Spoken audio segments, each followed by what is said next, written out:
Oh, mga baha na dito banda sa may Radisson Blu. Sabi, Haydor. Oh, oo. Alim na banda Radisson. Ay, pati pala dito. Ay, nako. Saan ang budget sa kalsada? Bakit binabaha pa rin? Wala.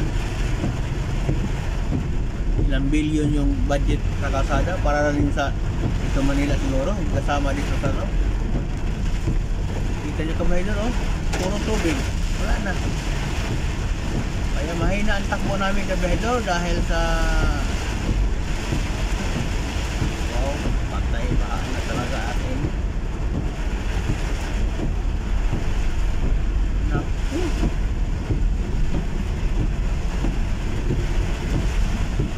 Alam nyo kabihedor, matagal na talaga tong kasada dito banda sa may SM, may Radisson Blu na mabaha. Ilang years na. Hindi pa rin nasolusyonan nila hanggang ngayon. Tingnan mo, baha pa rin. Kung malakas ang ulan talaga, as in, hindi na tumadaanan. Kumbang baha. Kaya iwan ko. Tayo kasi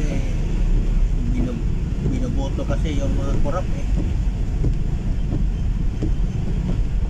Kaya na, tingnan nyo, puro tubig talaga itong dindaanan namin. Ito sinasabi nila wala na. Okay. Very good na, doon lang banda sa may Radisson talaga. Baha. Ay, baha. Nagmula na talaga, may mga baha. Grabe no? Mahina lang ang ulan, ilang minutes lang, baha na. Ano kaya mangyari kung umulan talaga ng sobra, no? Mga isang oras, 2 oras.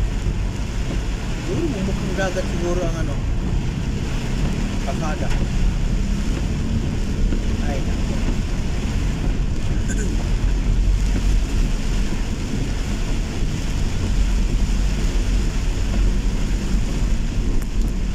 Pagiging pa. Uy.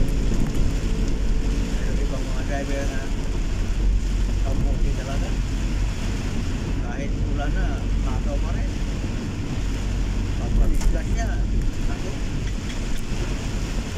okay lang kumasgas siya lang makadamay na tumatakbo ng mahina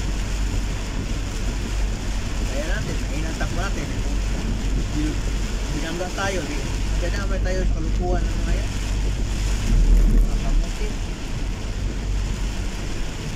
Ang lakas ng ulan dito kabihedor sa Mandawi City.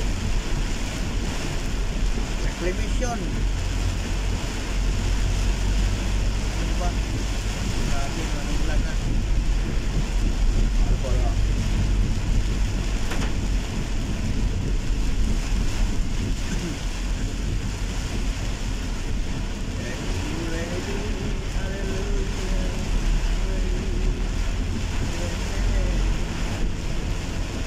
Sabi na ka na ano.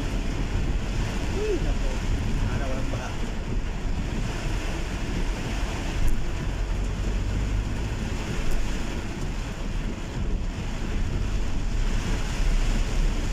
Ang ulan.